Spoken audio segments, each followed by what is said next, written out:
Hikmahnya apa ini pembahasan nasab? Jelas hikmahnya adalah kesetaraan, egalitarianisme. Tidak ada lagi orang yang berbohong tentang nasab, apalagi mengaku sebagai keturunan baginda Nabi besar Muhammad SAW. Kalau dikatakan apakah NU akan bubar 2030 atau 2036, saya kira malah NU akan menjadi 70% umat Islam di Indonesia mengaku Nahdlatul Ulama di masa depan. Kemudian ada Pak Umar Mutahar, Pak Syekh bin Abdul Qadir, bagaimana? Ya.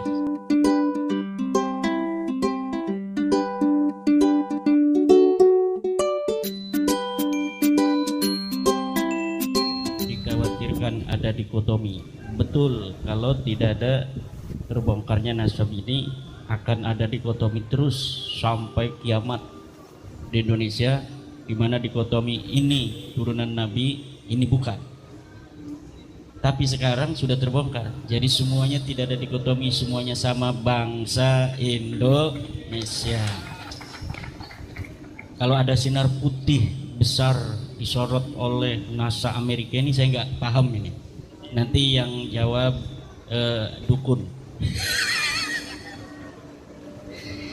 Hikmahnya apa ini pembahasan nasab? Jelas hikmahnya adalah kesetaraan, egalitarianisme. Tidak ada lagi orang yang berbohong tentang nasab, apalagi mengaku sebagai keturunan baginda Nabi besar Muhammad SAW. Kita diuntungkan adanya kabib-kabib itu. Jangankan kabib, nyamuk aja itu ada untungnya bagi pabrik nyamuk. Rekomendasi ke MUI. Ya, sekarang ini saya sampaikan kepada MUI bahwa Bapak Muhadi dari Klaten mengusulkan kami untuk memberi rekomendasi ke MUI. Saya juga sebagai Ketua Fatwa Majelis Ulama Indonesia Provinsi Banten. Kalau kita mau bikin fatwa gampang aja kan, teman-teman saya di Komisi Fatwa kita fatwakan begitu. Tapi ini nanti ada konflik interest. Maka dengan apabila ini direkam dan nanti ada YouTuber yang menyampaikan ke publik, saya sampaikan agar rekomendasi kepada MUI untuk menggelar fatwa terkait batal atau tidaknya nasab Habib Ba'lawi kepada Rasulullah Muhammad sallallahu alaihi wasallam. Kemudian dari Bapak Purwanto, Islam akan rusak oleh umat Islam sendiri. Ini ada proposisinya al-Islam mahjubun bil muslimin. Kemudian NU akan bubar 2036. Ini tidak sesuai dengan algoritma tren. Trennya NU itu akan terus meningkat. 1955 NU itu hanya 18%. 2005 NU 30%. 2024 ini 56%. Dan kalau dikatakan apakah NU akan bubar 2030 atau 2036, saya kira malah NU akan menjadi 70% umat Islam di Indonesia mengaku Nahdlatul Ulama di masa depan. Kemudian ada Pak Umar Mutahar, Pak Syekh bin Abdul Qadir, bagaimana? Ya, kalau Pak Umar Mutahar saya kurang kenal. Pak Syekh bin Abdul Qadir ini beliaulah yang menyatakan Rizik Syihab itu sebagai gurunya NU. Itu dari mana itu kan? Itu nalarnya sulit itu. Bagaimana Pak Rizik Syihab sebagai gurunya NU gitu. Kemudian apakah kegaduhan ini ada apa ini? Ada hubungannya dengan Islam akan rusak? Dari apakah kegaduhan ini ada hubungannya dengan proposisi Islam akan rusak dengan umat Islam itu sendiri?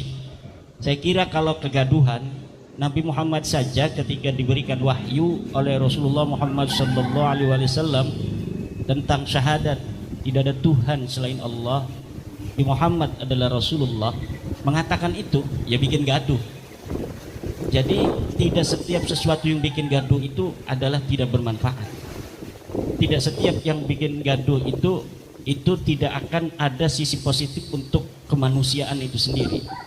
Justru kalau tidak ada kegaduhan, banyak orang yang tidak sadar bahwa apa yang selama ini terjadi adalah sebuah kesalahan dan kebatilan. Dengan adanya kegaduhan, orang yang tidur dalam keadaan rumahnya kebakaran akan tahu bahwa rumahnya sedang kebakaran. Dengan kegaduhan ini kita ingatkan bahwa ada sesuatu yang sedang terjadi di antara kita, dan dari kesadaran itu akan melahirkan keselamatan untuk kita generasi hari ini dan anak cucu kita di generasi yang akan datang. Kemudian sudah ini ya, demikian bola panas YouTuber, yaitu tadi karena mereka menyebarkan ajarannya itu di media sosial, maka cara kita untuk mengkanternya juga adalah media sosial. Kiai-kiai kita yang saleh dan alim itu banyak yang belum punya HP atau tidak mau dia pakai HP.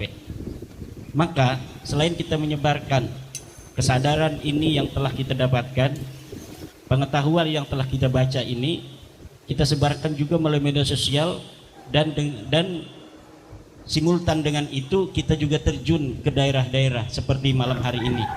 Saya ini tugas intinya adalah ngajarin santri, tapi saya anggap menurut pandangan saya memberitahu kepada masyarakat untuk resonansi daripada apa yang telah saya ketahui itu juga ditangkap oleh masyarakat yang luas, maka saya bersedia untuk meninggalkan sesuatu yang menurut saya wajib, yaitu mengajar santri untuk kewajiban yang lebih besar, yaitu memberikan kesadaran kepada komunitas yang lebih besar juga. Menurut pandangan saya memberitahu kepada masyarakat untuk resonansi daripada apa yang telah saya ketahui itu juga ditangkap oleh masyarakat yang luas, maka saya bersedia untuk meninggalkan sesuatu yang menurut saya wajib, yaitu mengajar santri untuk kewajiban yang lebih besar, yaitu memberikan kesadaran kepada komunitas yang lebih besar juga. Ini yang, dan kita sama sekali tidak ada unsur-unsur hal lain kecuali untuk kemaslahatan. Pertama, untuk kemaslahatan para kabaib itu sendiri. Jelas ini akan maslahat bagi dia. Bagaimana tidak maslahat? Selama ini mereka sendiri bisa jadi nggak tahu kalau mereka bukan cucu Nabi. Bisa jadi mereka sendiri tidak tahu bahwa mereka bukan cucu Nabi. Sekarang kita kasih tahu, Dek, Kang, ente ngaku cucu Nabi, ente bukan cucu Nabi. Saya sejak bayi sudah dikenalkan cucu Nabi. Iya, tapi ini tes DNA-nya Anda buka. Ini kajian sejarahnya leluhur ente yang disebutkan Ubed itu katanya anak Ahmad bin Isa. Ini sudah ada dukcapil di masa lalu. Nih dukcapilnya Ahmad bin Isa itu gak punya anak namanya Ubed. Nah, dari kebanggaan yang selama ini telah ada di dalam diri mereka, yang dengan itu mereka merendahkan orang lain, maka minimal merendahkan orang lainnya itu akan berkurang. Maslahat apa tidak itu? Maslahat.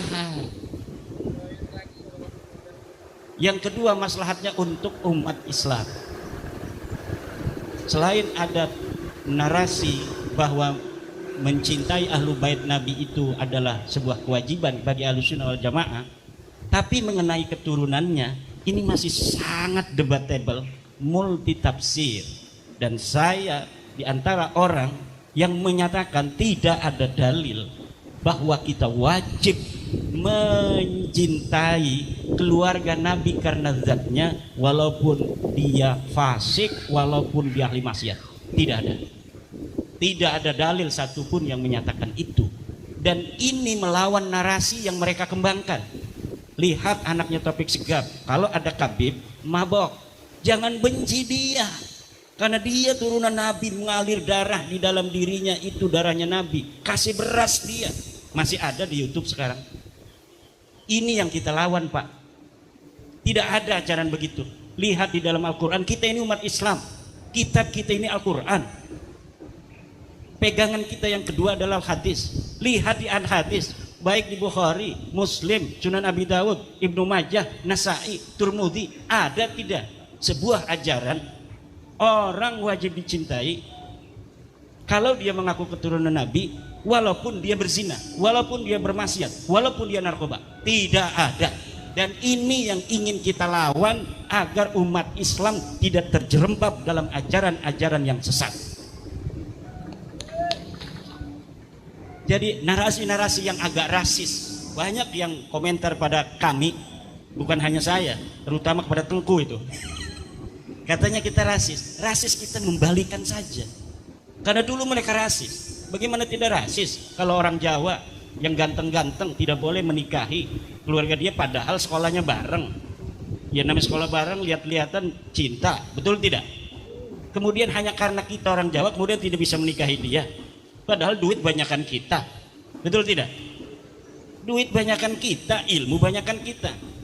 Duit ayah di aing, kata orang Pandeglang. Nah, jadi ini tidak masuk akal ajaran-ajaran seperti itu. Maka ini yang kita lawan. Kemudian prioritas yang ditanamkan pada bangsa Indonesia harus dihapuskan dari bumi Indonesia kepada anak-anak kita. Kita harus berdiri tegak di atas bangsa-bangsa lain sebagai bangsa yang besar di masa lalu, tapi kemudian karena narasi-narasi inferioritas yang ditanamkan kepada kita, ada turunan raja besar di Indonesia di masa lalu memayungi turunan yang tidak jelas, turunan wayang dipayungi oleh turunan raja, raden-raden.